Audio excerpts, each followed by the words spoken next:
Turn this on.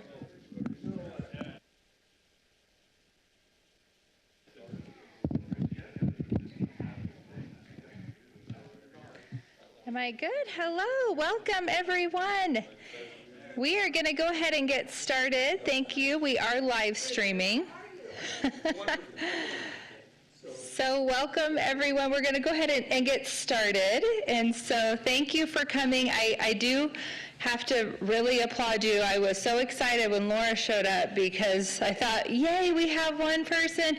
Last year, we did not have anyone, unfortunately, show up for this. And so it's so wonderful to see everyone in the crowd. Thank you for coming, spending your evening. We are going to try to be short because there's another big national event happening as well that we want to, we'll just try to be as quick as we can.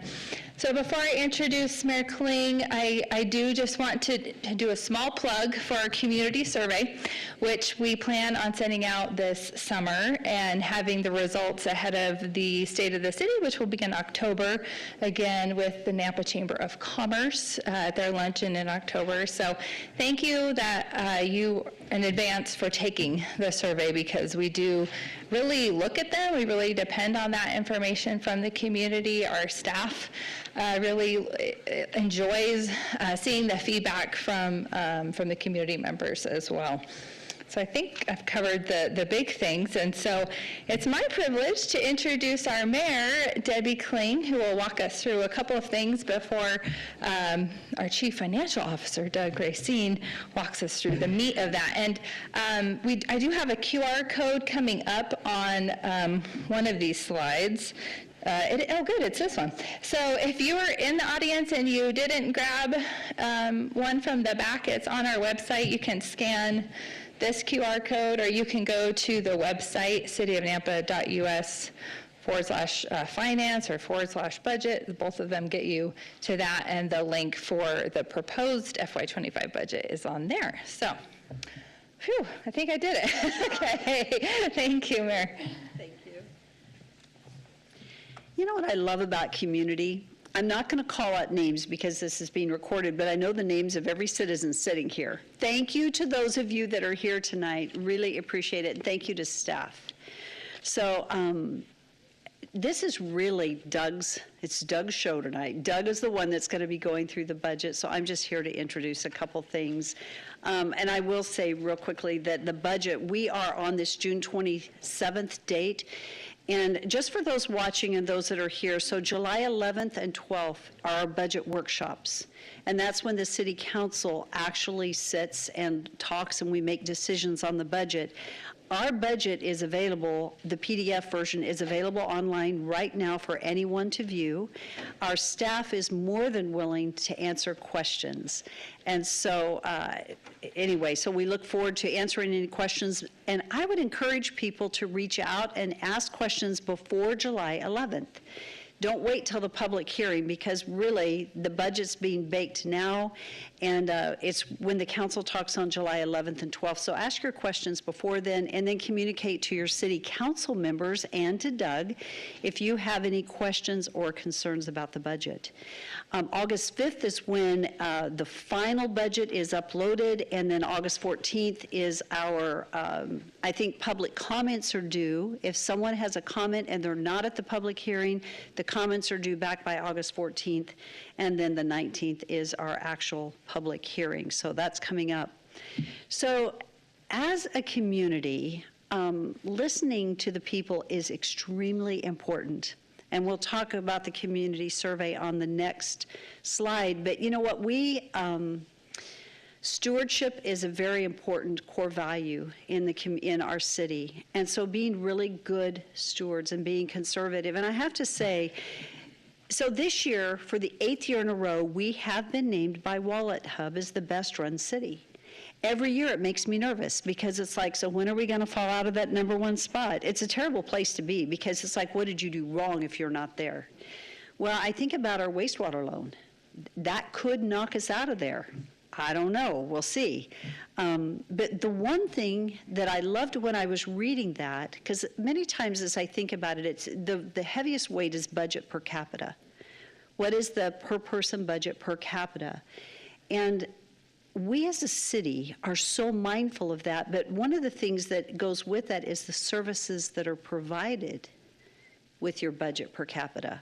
And while we don't rank number one on some of those services, the blend of it all does put us in that number one spot, and that's because of stewardship and really wanting to be good stewards of the taxpayer dollars.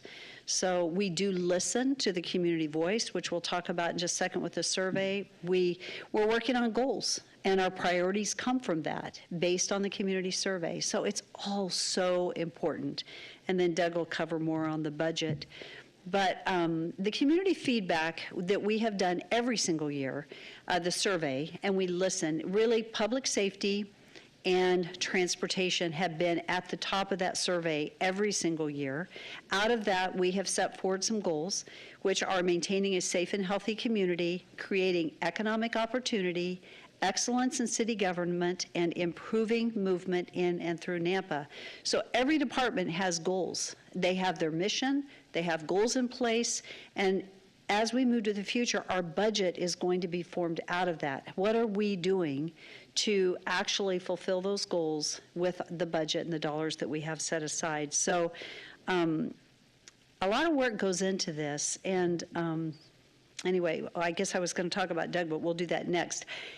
Amy created this slide, and it is a really good slide because when you look at it, the services and the amenities that we as a city provide, there is a lot, right? So we do maintain, and I don't know the exact number today, but it's over 900 lane miles. Don, how many is it? Do you know? I believe it's 942. 942, yeah. Every year, it seems like we annex a little bit more in, but it's a lot. And for the average person, I don't know if everybody knows, I think we all should, that we maintain our own streets. We have an incredible streets department that does such a great job that you're doing the most you can with the limited resources that you have. But we can go through this entire thing, our Nampa Public Library, traffic control. We have some great things going with our intelligent transportation system and working with public safety. I am very excited about that. Development services engineering, I mean, you can just go around this and look at everything that goes on, pathways and parks, our airport, our golf courses, the Nampa Family Justice Center. That is an amazing success story in and of itself. The number, unfortunately, when the number grows of the people we provide services to, that is not good news, but it's a reality. And so that's where city funds also go to that. Anyway, between our police and public works and parks, development services, we have amazing people working hard to serve this city. And that is the messaging that takes place on a regular basis in this city. And our fleet services that wasn't a direct call out. I so appreciate Doug and the work that you do in managing, keeping us all on the road, right? And doing it in the most cost-effective fashion. So that said, Doug Racine, our Chief Financial Officer, he and his team have done a really good job. And so Doug is going to walk us through, there's a lot of information here, and Doug's going to walk it through, but just know that if you have questions, please reach out. We want to answer your questions. I tell you what, transparency is extremely important for the city, and Doug has done a really good job of that.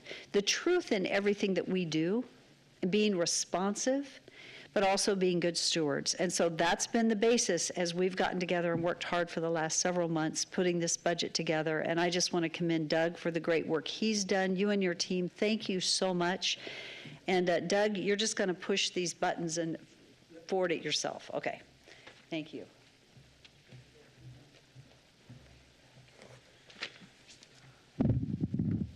Just a second to get situated. Big computer and big book, they don't have enough space on this stand for both.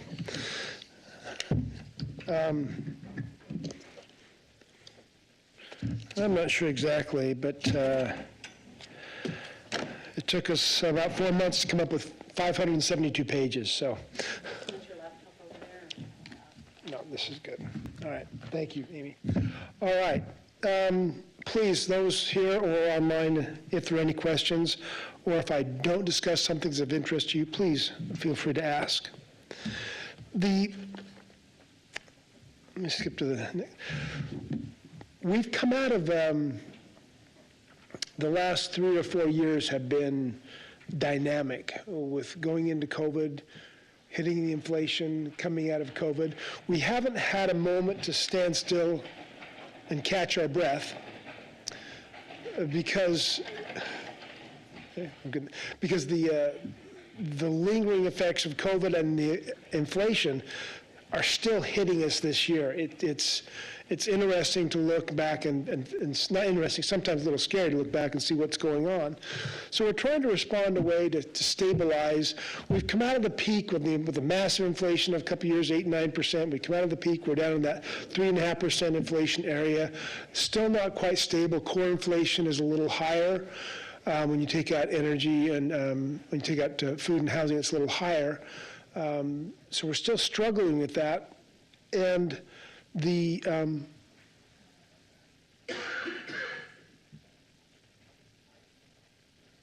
we lost something for a second there. Okay, all right. So this year we wanted to kind of get back on course and try and level set and reduce the increasing trends we've been experiencing for the last 3 or 4 years that everybody had been experiencing, and try and get back down to more normalcy, to reduce in essence, to reduce the increase and get back down to a more sustainable level. One of the goals we had was to take our non-labor operating costs, which last year were about $65 million, and reduce them by 5%. We went through with all the departments and challenged them to look at their budgets to see where they could either reduce the budget down to actual, and I'll get to that in a second, or where they could say, we don't need this spend, it's not beneficial, let's cut it. So you've got, then the next goal is close the budget gap by budgeting closer to historical actual. Sometimes we would get in a habit where we budgeted X number of dollars for an item. We've done it the last way for 4, 5, 6 years. And even if we spent it or not, we kept budgeting that. We looked at those items and said, let's try and move the budget closer to the actual spend. And we were successful there as well. And we wanted to train the organization and work with the partner with the various departments to make sure we were matching our budget capacity with projected or actual capacity, so that we didn't project too early for a capital project or too early for an expense. We tried to match up our capacity with what we would actually spend. And the overall result was the attempt and the intent to make our budget more accurate.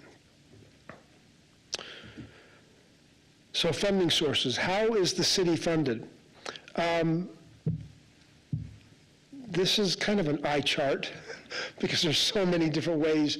When we look at general government, if I say that to the layperson, general government isn't an easily understood concept. But for us, it's police, it's the clerk's office, it's the mayor's office, it's finance and IT and HR and code enforcement, and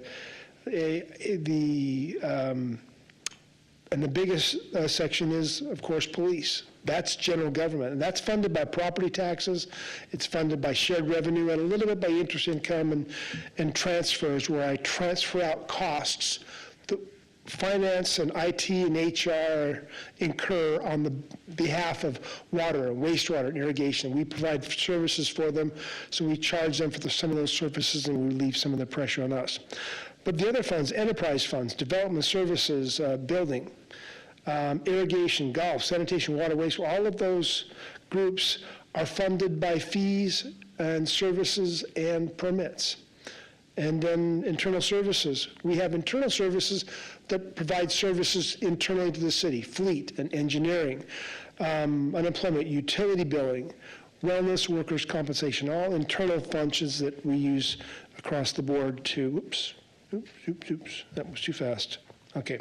And the second one is the other funds, the special revenue funds, 901, the airport, cemetery, Nampa Civic Center. All of those are special revenue funds that primarily have revenues dedicated to fund them. Some is property tax, some are grants, some are franchise fees, and so forth. Debt is a change. Last year we had listed here the GO bond. the general obligation bond. That will be paid off in fiscal '24 and will not be a part of the FY '25 budget. But we do have debt related to the DEQ loan for the water renewal program, and that we will start repaying in '25. And then franchise fees that over here in the capital impact fees.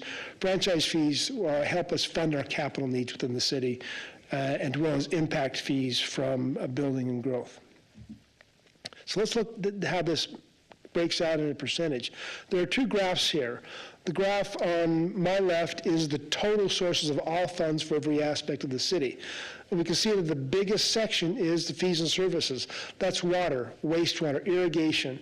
Primarily, those are the fees that drive all of our basic utility services of the city.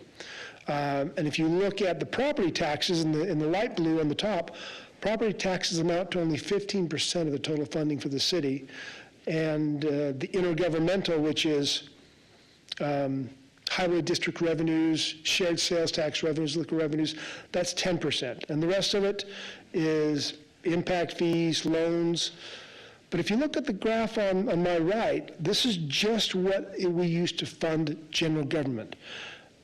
Property taxes is 57% of that, and that primarily goes, well, it goes entirely, that section goes entirely to fund the police.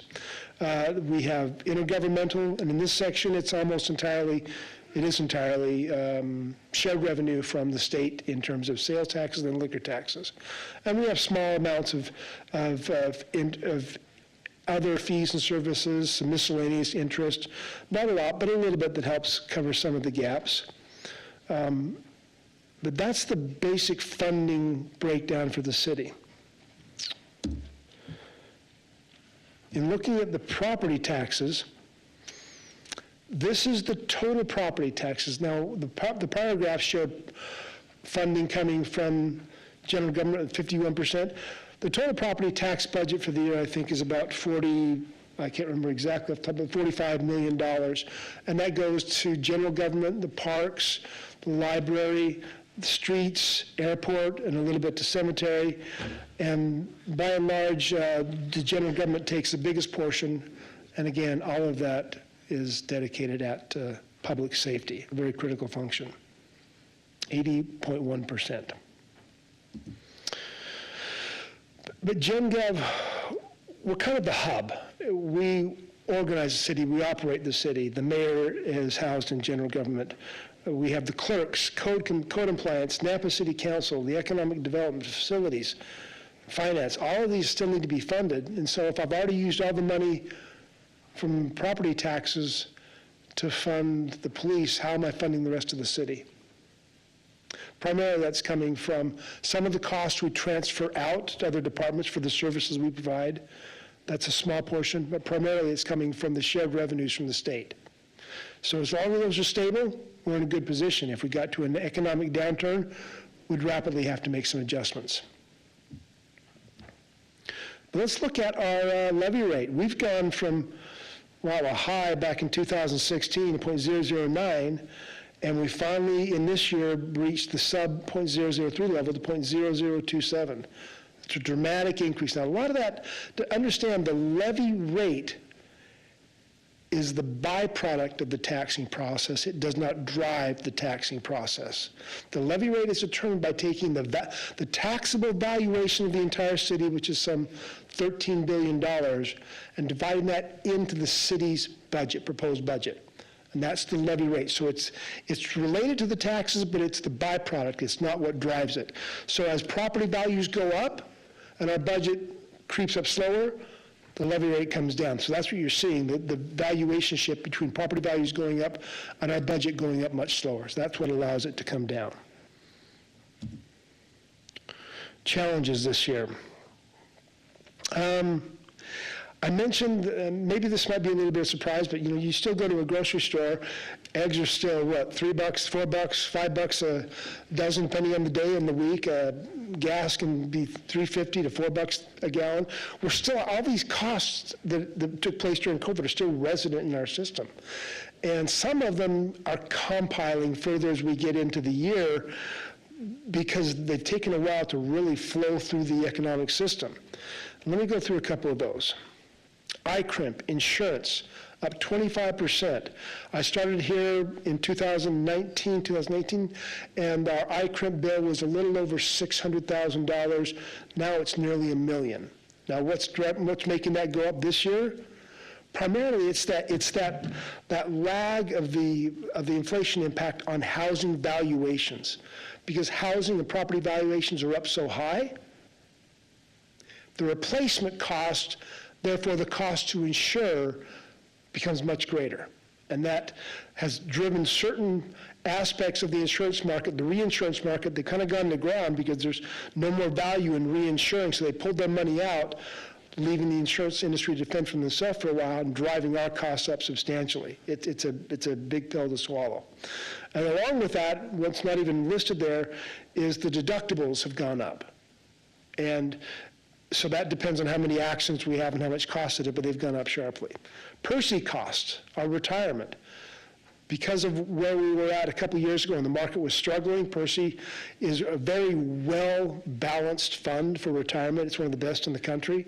I think we're generally at 95, 98, 99% funded. You go back east to some of the bigger cities and states, and they're probably maybe 20% funded. But they're very well funded, and they keep it that way by keeping on top of the costs. This year was a big cost increase, primarily in the police, $1 million we had to absorb. That's, again, the byproduct of inflation and COVID that takes a while to work its way through the system. Healthcare costs. Well, again, we come out, for 3 or 4 years, we had great healthcare costs. No increases, because nobody could go to the doctor. You couldn't get out your door practically. Now people are taking care of things they haven't done for 3 or 4 years, and the costs are hitting us pretty hard. It's significant increases. So that's $2 million just in those 3 items alone. Now, I have more of single item impacts, but these 3 alone combine to a significant impact. Now, I wanted to call out one thing. The Fort Idaho Center has some significant cost increases, but their revenues are much greater than their costs. But since the costs in the city are separated from the revenues, where we look at it, kind of distorts the picture a little bit. So when I get into the total cost picture, I might say the costs are up $4.8 million, but almost all that's coming from the Fort Idaho Center, which has more revenues coming in, so it's really a good thing for the city. But it kind of distorts the analysis, so I wanted to call that out first. If you look at it net of Fort Idaho Center cost, the total non-labor operational cost increased only 0.9%, or $659,000. If we were to apply a standard inflation rate of 3.4%, our cost should have gone up about 2.7, which is the 2.1 million added to the $659,000. So by taking that 5% cut and going back to cut our costs, we saved ourselves, $2.1 million really in reducing the impact of the city, and that was outstanding. This is the second year in a row we've actually cut the operating costs below the prior year. So we keep looking at those opportunities because we value the use of these public monies, and we respect that they come from your pockets. The population of Nampa continues to grow. 119,024 projected. We took the last 3 years and projected it out to about 123,000 population. This isn't from Compass. This is just our extrapolation of what we think it's going to be. At the same time, our city employee rates have been held static. We're not hiring people any faster than the population is going. In fact, in this year, I'll get to it, we're controlling and limiting the number of hires to just what we need, because we've come over this top. We've made it through most of the hurricane and the storm in the economic world for now. There will be more coming later, but for now we're okay. So we're keeping our employment level fairly constant with the population, and and the intent is to let our employee growth really grow slower than population, because we want to take care of our economies of scale. The mayor has shown this slide, but I will reference it. On July 11th and 12th, we will have the public workshops, the budget workshops with the council, where we will present for 2 days the budgets for all departments. And this is a public meeting. People are welcome to attend. It's not a public hearing, because we're just reviewing the budget and giving the council's input and guidance. On August 5th, we will update the budget and release it again back online and to the council with any changes that the council has asked us to make. By August 19th, we will have our public hearing, and that will be open, of course, for comments. Hopefully by that point in time, we've received ample comments and we're ready to go for the public hearing with the council. Let's see. A couple of things I wanted to go through that aren't in there. The budget lift for this year that we built into the system for property taxes was 3%. That's about $1.2 million. The lingering impacts of House Bill 389 continue to cut into our capacity to fund our growth. I think, I haven't done the exact calculation, but I think over the past 3 years, that impact is nearly approaching $3 million a year of money from new construction we would have had to fund new growth costs, but we don't have that, so we're having to get creative on how we do this. We did have a better than expected year on new construction. The amount of new construction that initially appeared to be falling off, but it came in a little stronger. Not quite as strong as the prior year, but much stronger. We had about $1.7 million in new construction valuation, and that led to our total property tax lift, some from the 3% and some from the mostly from the new construction, was about $3 million, which is a good. We have costs we have to absorb, and that goes into the system and helps cover a substantial amount of those costs. If we look at our total budget, the total budget for the year is $290 million. That's $7.1 million lower than last year. The primary cause of the decrease is the reduction in capital expenditures, primarily in the wastewater plant. As we complete that build, the money spent goes down, and the construction cost goes down, and the operational budget goes down. So this is the second year in a row, again, we've reduced the total budget to the city. And I think by the time we get to 26, we'll probably, fiscal year 26 will probably be a fairly level budgeting process. But our attempt this year, our focus this year has really been in mainly looking at how do we leverage the monies we have without driving increases to the population, either in terms of taxes or in terms of fees or in terms of services. So you look at the budget, and the water budget increase this year, 0. I think the wastewater budget, I think, is also 0, isn't it, Tom, Jeff? I don't think we put, oh no, we have this, it's the last increase for the wastewater plant of 8.75%. Okay, that's the last increase. And then irrigation, I think we had a 0 increase. So we're looking at not increasing the fees. We've been doing that through inflation. We had to cover cost. We're trying to cut our costs so we don't have to increase the cost to the public.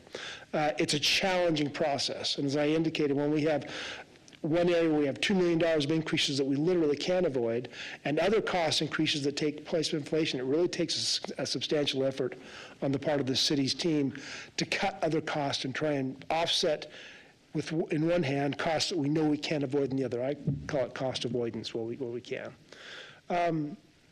So the net result is the decrease to $209 million. That's also the same on the capital, because the capital went down about $20 million from $130 million, I believe, to $105.8 this year. Even the expense of the total general, skipping around, the total general gov budget for the police and HR, finance, IT, the mayor's office, clerks, code enforcement, that total budget decreased $4 million. That's the one that puts the burden on the citizens for taxes and so forth. So we're controlling that one as best we can. Most of that is capital, but we did control some operational expenses in there as well. So in essence, that's the summary. Now, let me reference our cost increases on labor. We had about $5.7 million increases in labor costs this year, and that seems kind of high. But keep in mind that almost $2 million of that is from Percy and healthcare. Another $1.9 million comes from increases in costs to the police, both in terms of FTEs and the union agreement. So that only leaves about another $1.5 million for all of the increases around the city. It's still a tough management process. We built in a 3% increase into the wages. I looked tonight at the program for Meridian. They're up 3.5% the year, so we're not increasing as fast as our sister cities. I don't know what Caldwell's, I haven't looked at theirs, but I know that, I think Boise's up a little more than that, and I know Meridian is. So we're doing our best here to try and control what we do and how it leverages into our system, because we know that all rolls downhill to the public. With that, that's the essence of the budget for this year. If there are questions, details you'd like me to go into, I'd be glad to open up the budget book and go into more detail. Yes, Larry? Yeah, on page 26, regarding staffing, the y-axis, I guess, is thousands of employees in the Yes. city, is that correct? Right. We went 6.8 thousand, we went 6,800 to 5,800 Right. from 21 to 22. Why, that, The decrease with fire department, but that's only 100 employees. but that's per, you're on my presentation or in my budget book? This presentation here, Okay. page 26. I don't see the page numbers here. Which Maybe graph? that's hundreds of employees, 70, 60, 6.8 to 5. That y-axis isn't labeled. I don't know, hang on, I don't see a page 26 on this presentation. Oh, 36. Thank you. Okay, 36 from my budget book, okay. Yeah. This presentation doesn't have 36 Oh, pages okay. in it, but my budget book has a lot more pages Yes. than that. So you're talking about like from 21 to 22? Yeah. This is 6.8 per 1,000 citizens. So we have 6.8 employees. In 2021, we had 6.8 employees per 1,000 citizens. And then in 2022, we had 5.8 employees per 1,000 citizens, and that decreases the fire department. Okay. I see the label up there, per 1,000 Yeah. employees. Right, per Yeah, because 1,000. that is about 100 people that left. Rough, give or take, yeah. Yeah. Well, we also had a few more we added in for other departments as they left, but, Okay, yeah. great.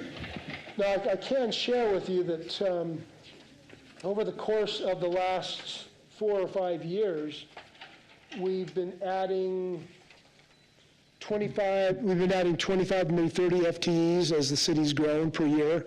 This year, we cut that down to 18. And out of that, there were 4 of those that were custodial positions we hired that actually saved us money from taking it from outsourcing. Bringing it in-house, we saved a couple $100,000 a year on that particular switch. So even that's a little misleading. Are we out of COVID money now, or is there COVID money that's going to be coming in? We still have some ARPA monies that are designated to be spent in 25 and 26. Mainly they're for the public works. They're water renewal projects or pipe projects or other things. We have about 10 million left to spend. It's all designated though. Okay. It's just timing to get there to spend it. Questions? I'm wondering, should we go over how people look up information in the budget book? I could bring it up online too, if that's helpful. Certainly can.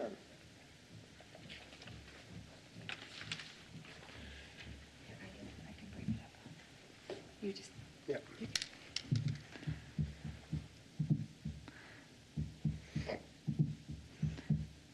The one item about the budget book, oh, it's not me talking. Okay. The one thing we've done last year and a little bit differently this year is in the budget book online, we have not presented the detail for purchases in the system. We found that if you publish who your IT vendors are or other critical vendors, the bad actors out in the world will social engineer that backwards. They'll look and see what software you're running. They'll find the weaknesses. They'll try and hack it and then try and defraud the city. So we don't publish the detail of the account transactions online, but they are available to the council, to the mayor, and they will be presented in the, when we do the budget workshops, it's available for that review at that time, but not online. While she's doing that, going back to ice cream, Yeah, the county ran into trouble with ice cream because of lawsuits and stuff. yeah, Has the city, certainly, Mayor. is that anything you can share? Oh, Mayor can share that. I will tell you that the increases this year, The city of Nampa received about I surveyed other cities, Nampa, Meridian, Caldwell, ACHD.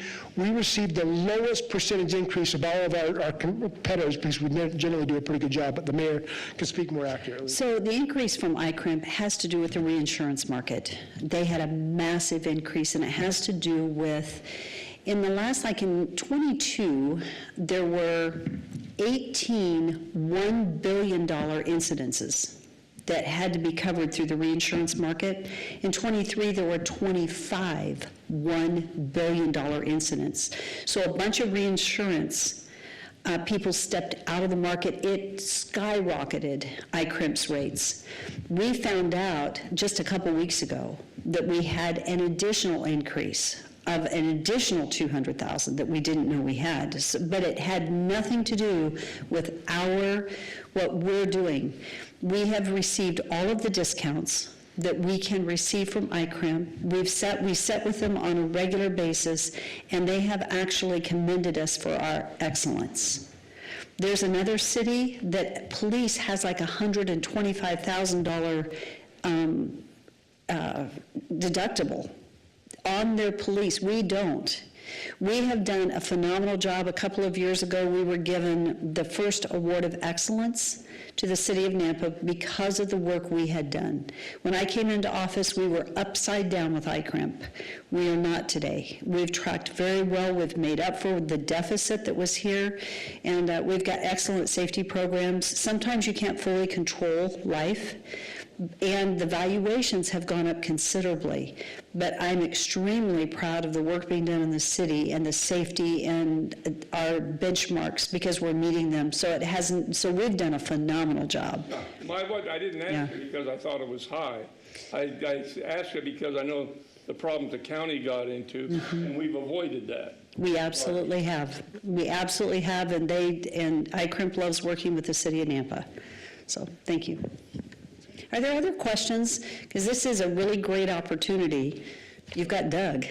Yeah. Mayor, so is the library covered by ICRIMP, and will they continue after July?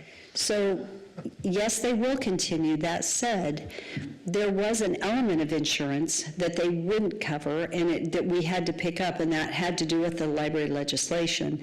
And I think they had talked about dropping this one piece, and it had to do with some certain coverage. I'm not sure if they actually did it. They were waiting to see what happened, because that was the discussion a year ago, and then it didn't pass, and then this year. So I believe we still have the coverage. I'm not sure, but since they brought it down to $250 per incident, right? But then you've... Statutory, I mean, Correct. Yeah. plus expenses, plus damages, Correct. conjunction. The good news is that last year, I believe it was last year, we only had 2 complaints. Both books were pulled. If the state had put into place the policies we already had in place, they wouldn't have needed this legislation. They used our form for their form, and the city of Nampa, from our library, we are not running into problems. We have excellent policies and procedures in place, and so we're really ready.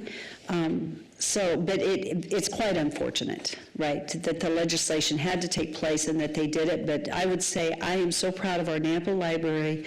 Our board is doing a good job, and we have good policies and procedures in place. Other questions? Yes, Larry. Can you explain the difference between enterprise fund and special revenue? I always thought that, I don't need that, I don't think. I always thought that enterprise funds were self-sufficient and they weren't funded by the city, but it looks like some of them are. So what's the difference between an enterprise fund and a special revenue? Let me go back to that. I think I've got a slide in here that shows that. I have one in my executive summary, slightly different than Amy's, but I do have one in here. Here we go. Okay. Now, let's see if I can make that legible.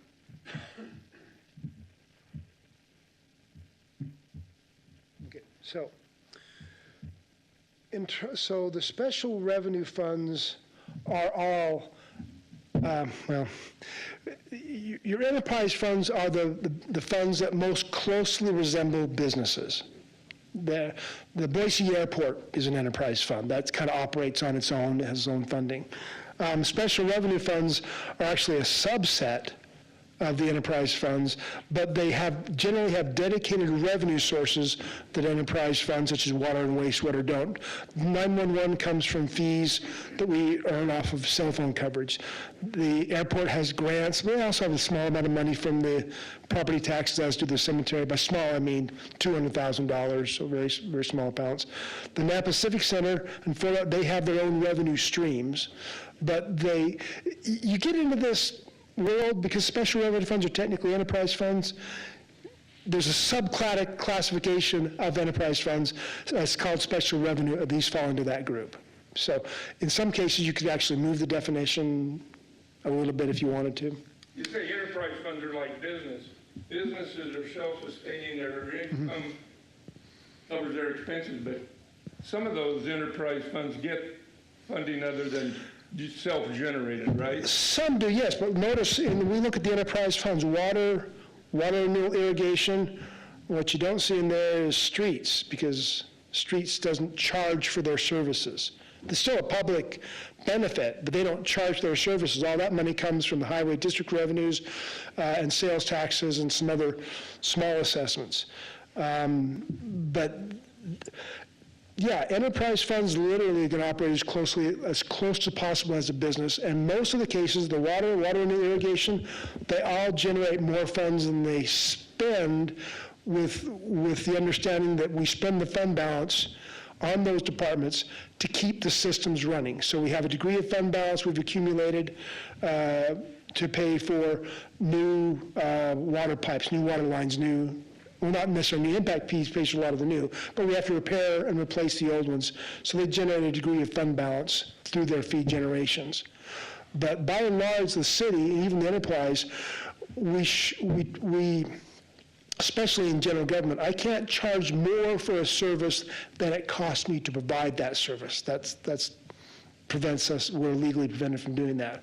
So we never really have excess funds. We just have funds we have designated to be spent. This is what I'm talking about, matching the budget capacity with the actual capacity to get a project done. So we have some money in the bank, but it's not sitting there waiting. It's not sitting there because we don't have a purpose for it. We just have all these major projects, and we can only have, our capacity is limited based on the current staffing levels we have.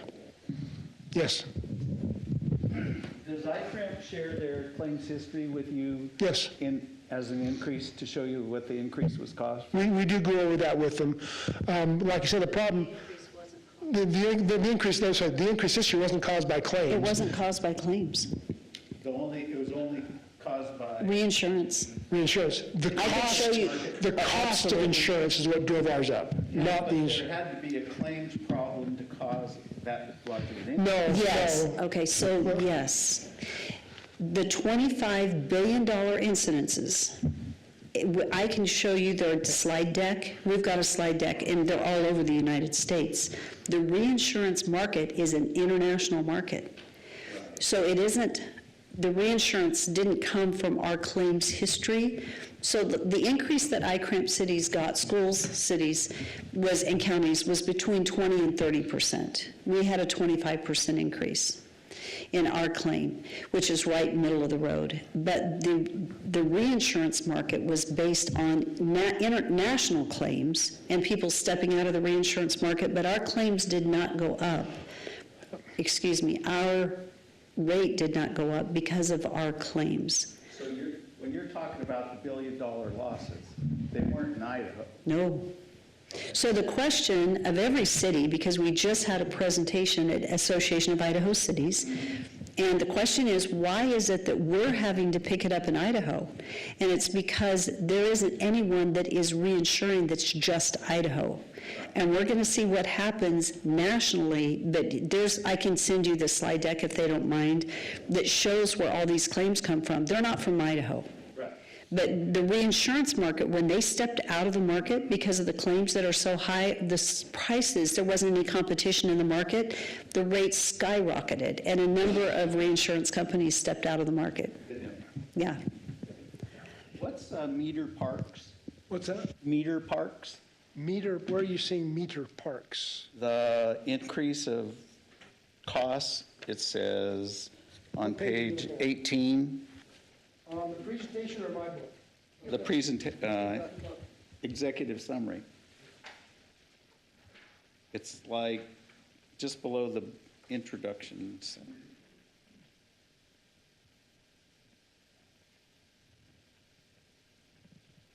I've never heard of meter park. Do you see it there?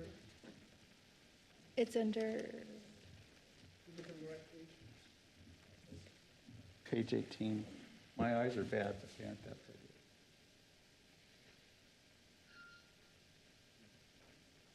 Oh, sorry, that's an object code.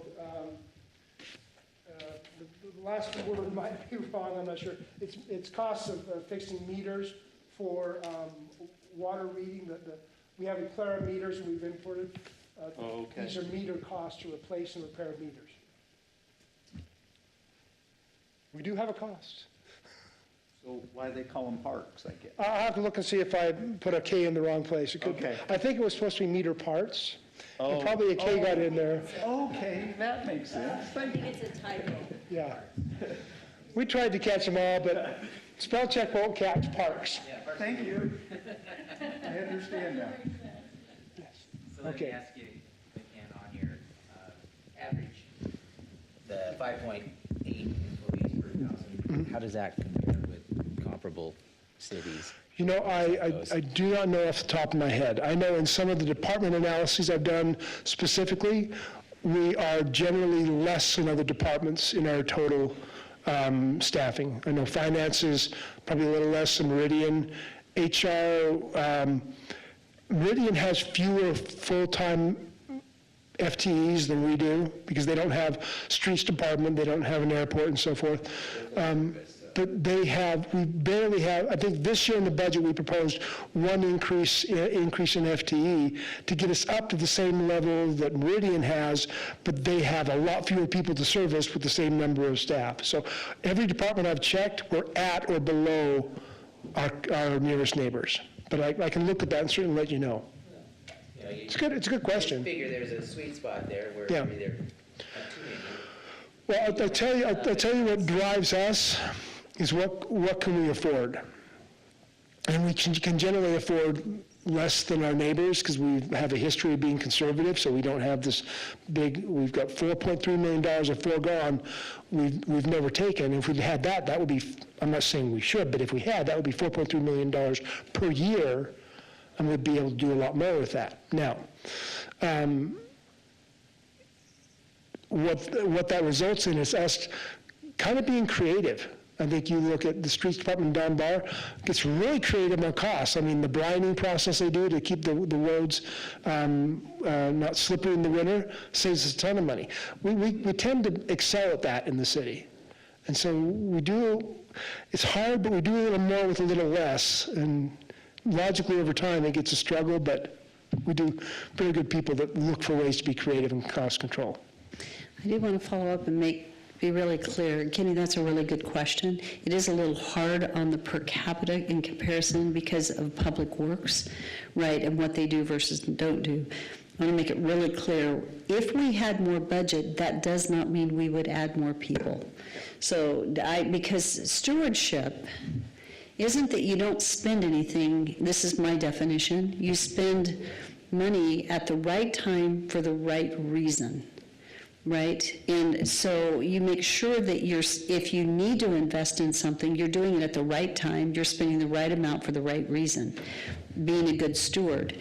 And so we could spend nothing, but that wouldn't be stewardship because we would run our city into the ground and we would leave the next generation with a mess to pick up that's going to cost a whole lot more. And so that's why, I mean, like Larry, you sitting on some of our different boards and helping us really look at what do we need to be doing and are we doing it in the most cost-effective way?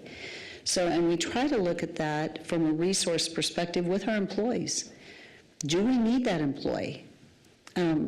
Sometimes we're growing employees because, I hate to say this because we've got a contractor sitting in the room, Sometimes we put an employee in because the cost of that one contract, consulting contract, we could hire an employee that could do 3 projects. But now it's hard to hire engineers, for example. This was the whole plan. It's hard to hire the engineers. When you look at our wages going up, I will tell you that we've had a really hard time keeping employees. The private sector is hiring engineers left and right. They're hiring planners, and it's hard to keep them. We just lost a planner, and I'm trying to think, we're looking at that offer. It's like there is no way we can compete with that offer. So what we're doing is we're looking at the intrinsic value of trying to have a good working environment, our Percy, right? And so the retirement by staying with the city, there has to be a reason to get people to stay, because I tell you, we're in a competitive market, and we're in a competitive market with the other local municipalities, because we haven't been able to keep up with their rate increases. So then we train and they go there instead of staying here. So it is definitely a challenge. So I don't know if that answers the question. It always bothers me when I hear a financial person say, we're creative. A lot of creative In a financial. good way, Larry, in a good way. I was saying Don Barr is creative. I read in the paper this morning, Boise's budget. I'm so frickin' glad I'm in Hampton, I can't see straight. Yeah. You guys, that's good. I mean, they're dipping into foregone, they're wide open.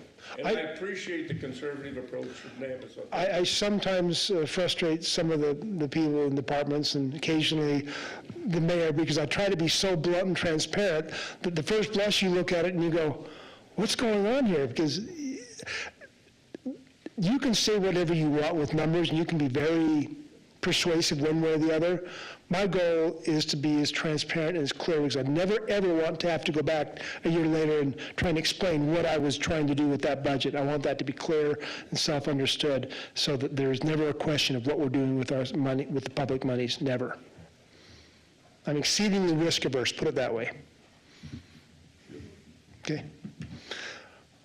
All Okay, right. so I'm going to ask a question, and I probably shouldn't do this because we're about done, but speaking of foregone, okay, so I've asked our team to look at if we used foregone for capital infrastructure.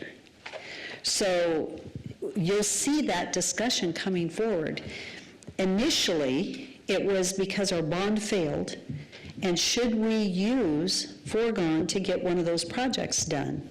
Because right now we have our loan has been for 20 years at $2.6 million. This last year, the final payment was $2 million. So that's gone away. So if we used foregone, 3% capital, 1% operational, that would give us $1.6 million, it would still be over a $300,000 savings, so no tax increase, but you could do a capital project. And so what we're trying to work on and talk about is it wise to do infrastructure? NDC decided to fund, I will say, the 11th Avenue, getting that from a one-way to a two-way. So Nampa Development Corp is going to fund that, and that's about $1.6 million. So they're going to do that so we don't have to, because my thought was, should we be funding that out of foregone? Now, the way foregone works today is you can do 3%. We have about $4.4 to $5 million in foregone.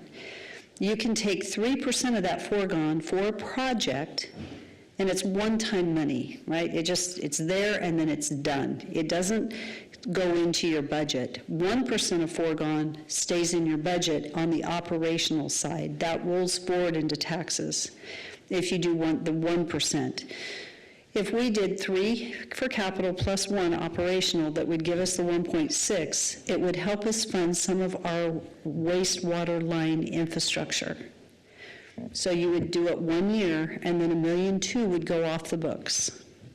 We could do that twice, use up a good amount of our foregone, and get money to get some infrastructure done that we don't have a way to fund. So that's a discussion that's going to be had. That would be the Purdom. That particular project would be the Purdom drain. It's our wastewater main, and that's Eustic. So we've got a little bit of a challenge that we're trying to figure out, and this is where it's good to have an open discussion. And I thought, you know what, I'm going to be willing to put this out there, and people can throw rocks at me. But, so the Highway 16 came in way ahead of schedule. With that, Eustic corridor is a really important corridor. We've got a number of businesses that want to come in along that, but we don't have the infrastructure out there. They will fund a good portion of that infrastructure from Canada on. So industry will cover it. We've just got to get down the road a little bit further than we are today. The return on investment is substantial. You will get a return on that investment, but we do have to get the infrastructure further down Eustic. So that's kind of the dilemma that we're in, Larry. Yeah, you mentioned that 11th Avenue that NDC stepped for. Is that a part of the transportation bond that they picked that up? Yes, it is. And so the thought I had was, should we be picking up some of the transportation that we aren't going to be paying interest on, right? And that was a project that we talked about, but NDC decided they would fund that. So that's going to get done in the next 2 years, which is good. It needs to get done. That 11th Avenue needs to be corrected. It's going to be a very good improvement. So I would appreciate you guys thinking. Jeff is the one putting this plan together, and he'll have it ready, sometime next week? Okay, so before the 11th, it would be good for you, whoever has questions, to get with Jeff. Yeah, Michael, did you have I know you had a question, and I didn't probably catch it. Would you like to share it? Well, just my question was on that, I don't understand how the foregone works, right? So if you take the 3% and you can only use it for one-time money, do you lose 3% of your foregone? So it's a one-time, never again? That's right. Wow. That's the new legislation. And one of the reasons why we're thinking about using this, I'm thinking about it for 2 reasons right now. One is, if we were ever going to do a property tax increase, I don't think the city would ever use our foregone, because we're not going to increase taxes. We have an opportunity to use it as one-time money and it's gone, which is not good. But, so you're better off doing a percentage of increase of 1% every year. That's what our other municipalities are doing. But because it's not a tax increase, the other reason is that there's a real concern that our legislature's going to do away with your foregone anyway, because they've taken away about every tool. It's like urban renewal, that now you only get to roll over 80%. 20% goes away, and it's driven our levy so low. That's what's happening now with the levy so low, is that you're not getting your new construction dollars in. Our citizens said growth needs to fund growth. Well, guess what? Growth doesn't fund growth anymore. But you know what? We don't get to stop growth.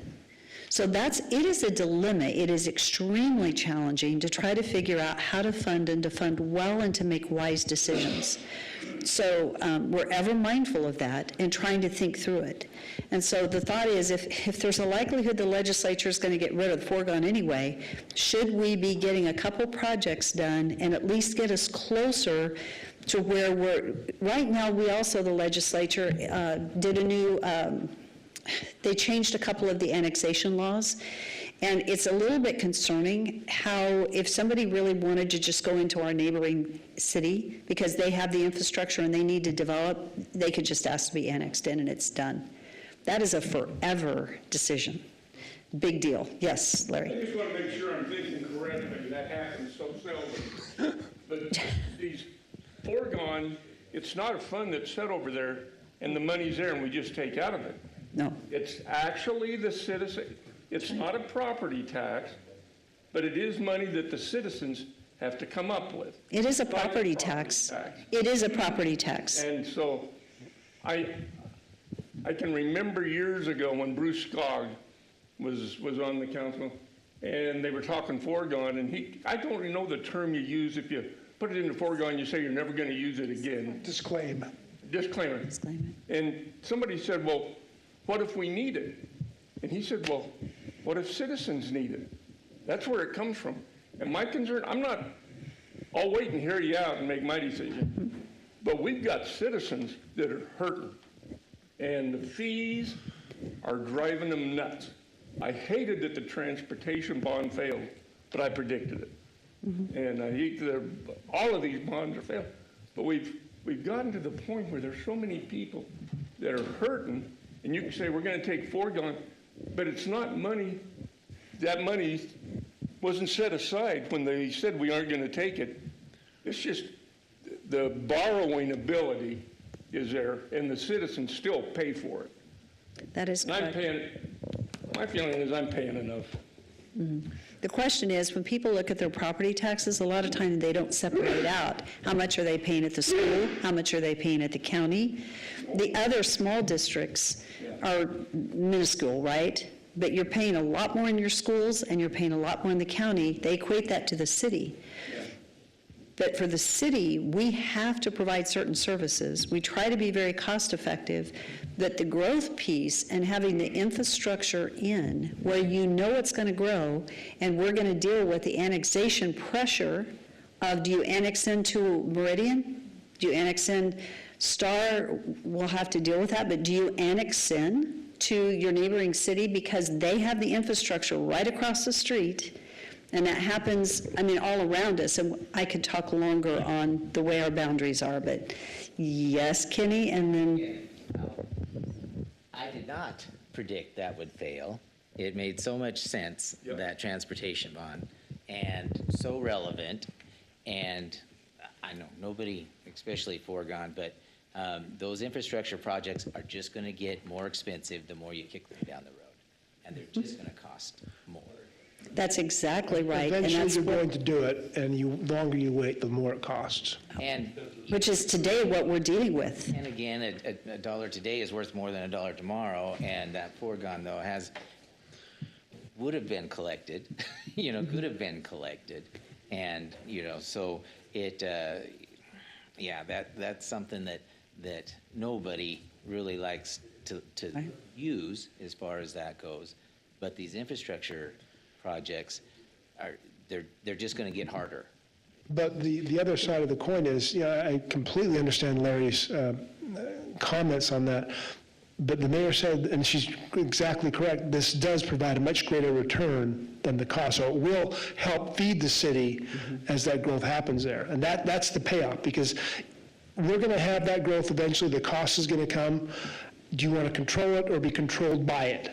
And if you're controlled by it, you're going to end up paying more down the road. That's the tough challenge. Well, it's a strategic growth versus just reacting. Exactly. As subdivision. Yeah. It's approved, and you're like, oh, well. Yeah. That is something that is nice to see, that Yeah. you get the economic development of that.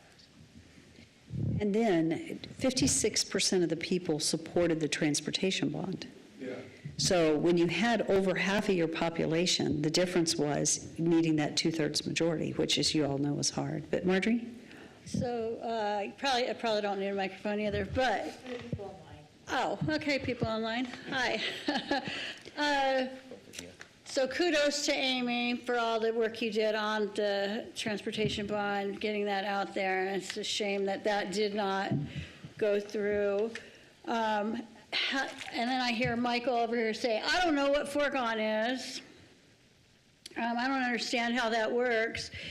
And the same thing I think would happen if even if you have this discussion. I mean, how many people I don't know how many people are online, but how many people are in this room that are interested in the budget of our city, but there's still one complaint, right? The roads aren't taken care of, and I'm paying so much money, and then you have the people that ran on never take foregone. Never say never is my saying, my motto. But have you thought about possibly showing people how to read their property tax, how to read their bill?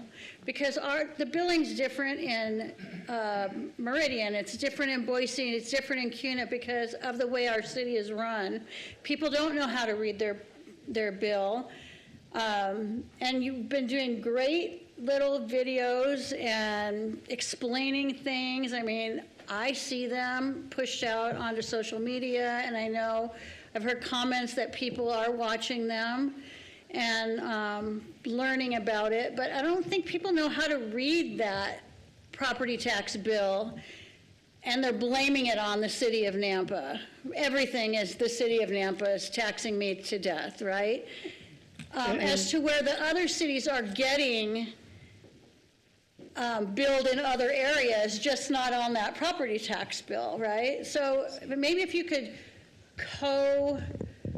market that possibility of taking that foregone with how to read their property tax bill, they may understand that a little bit better. Just a I think in suggestion. foregone- I mean, it's a question and a suggestion, I guess. In the past, I remember, and Amy, I think you had a PowerPoint that showed how to do that in the past, because I remember having a little circle and showing it, so maybe we resurface that. I think it's a very good point. And then the understanding that foregone is not a permanent.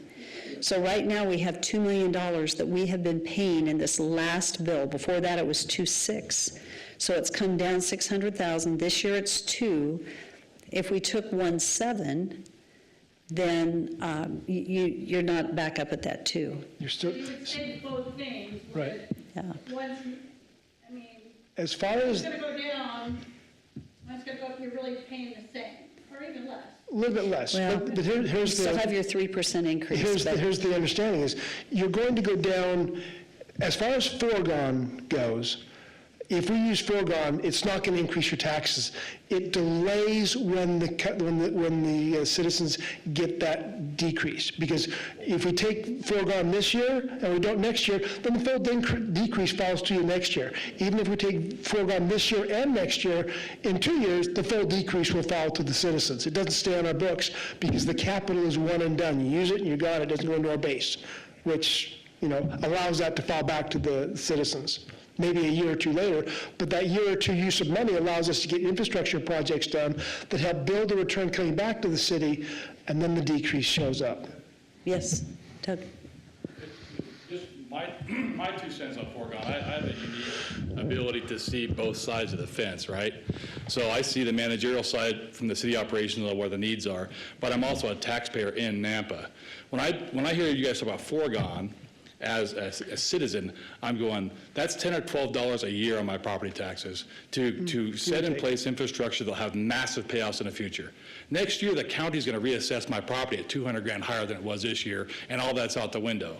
So, I mean, the county assessor is the problem, in my opinion. When my valuation goes up hundreds of thousands of dollars over the past couple of years, that wipes out any kind of negligible amount you're charging in foregone that really sets us up for success in the future. That's my frustration. It's people, I think, I don't want to use the word nitpicky, it's the wrong word, but people get overly concerned about what the city wants to do for property tax assessment that directly benefits them versus the county that can just, and I've challenged my tax assessment. I've called the county and they said, well, hey, it is what it is. My property value went up $100,000 one year.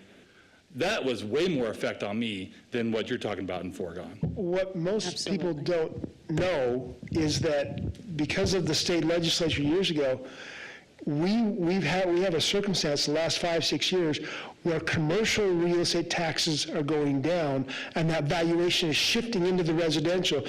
We could leave our budget exactly flat. Residential would still see an increase because of that shift away from commercial into residential.